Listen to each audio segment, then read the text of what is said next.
And now to everybody's favorite topic, significant figures.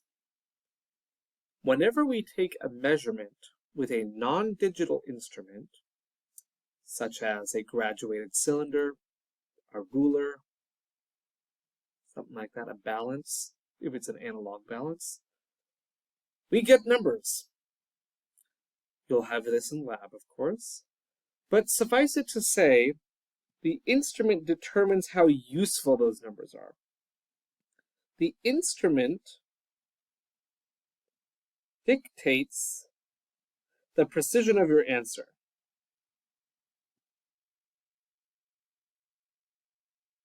Of your measurement, rather. For example, if you went to the 99-cent store and bought a ruler, ruler's a bad example. Let's say we bought a thermometer at the 99-cent store. And that thermometer looks like this. And it has little graduations on it, right? Here we go. Let's say this thermometer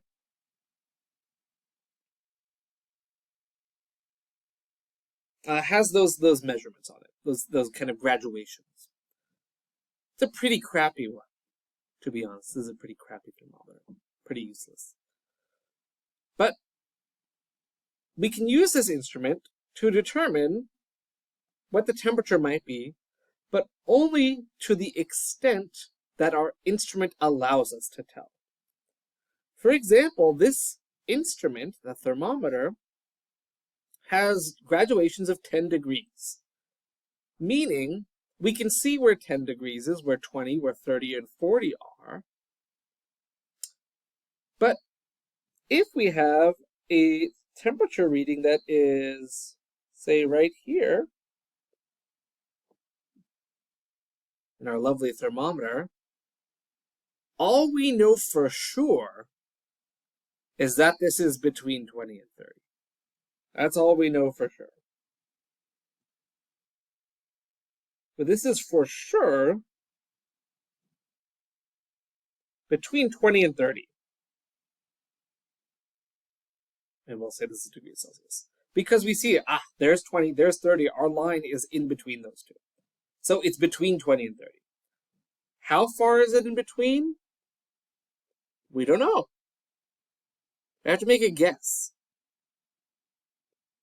Looking at it, we might say, maybe about 23, maybe 24, maybe 22. Somewhere around there. We could say 23.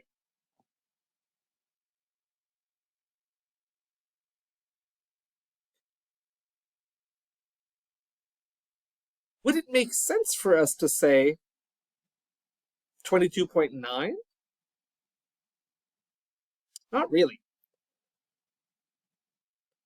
We can't really say 22.9 because we don't know where 22 is. We don't know where 23 is. So we really have no evidence that it would be anything less than a whole number.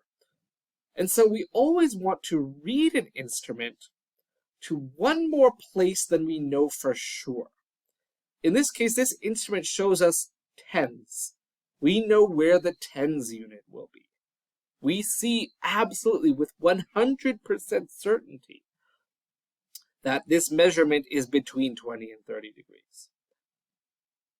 Maybe it's 23, maybe it's 22, maybe it's 24, but we don't know. We guess. So we know it's bigger than 20, but less than 30. So this digit, the 2, we know for sure. With 100% certainty. No one could read this differently in that respect. That 2 will always be there, no matter who reads it, unless they have no idea what they're doing. The 3, though, is our best guess.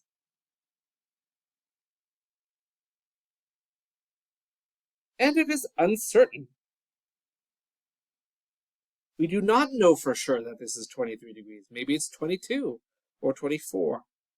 It's our best guess. We don't know. And it's understood that way.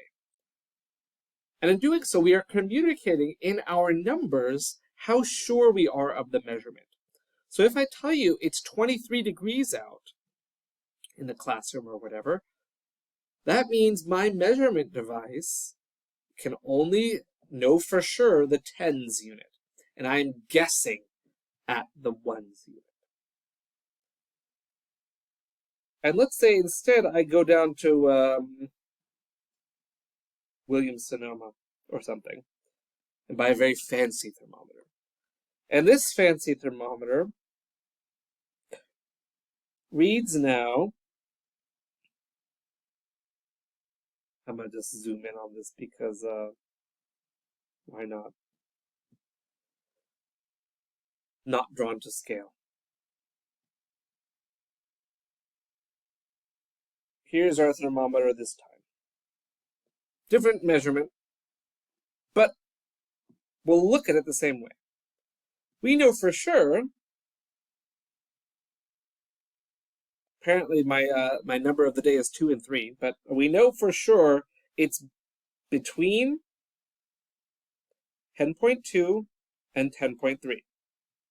We know for sure it is in between those two. And so we can communicate, we already know 10.2, but we know that we're going to want to guess at that last unit. Because we know it's in between them, and so we're going to take an educated guess. Is it closer to the 3 side or the 2 side?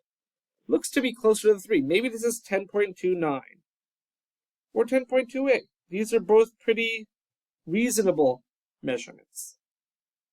Right? Most people would be like, okay, yeah, it's one of those. I got you. Makes sense. Degrees Celsius, of course, don't forget your units. But we see here, the point of all this stuff is my fancy thermometer with very precise graduations can read more numbers. I get 4 numbers out for reading a similar temperature than I got from this thermometer, which I only got 2 numbers, because the 99-cent store thermometer is not as precise. So the number of digits that we give in our answer, the number of figures, tells people directly how good our measurements are, how precise our instruments are, how much money we use to buy them. And so we see that we have the idea of significant figures. Significant figures tell us how good our measurement is.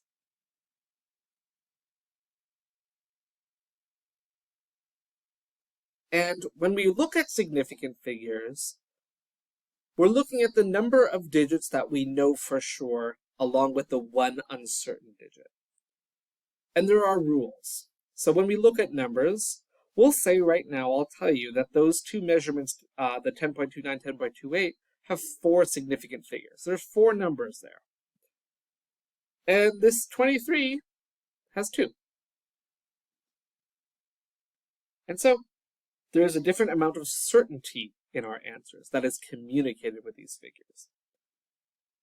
And so, in our next video, we're going to look at how to count how many significant figures a number has, and understand that the more numbers that it has, the more significant figures, the better the measurement is, the better the quality of the data.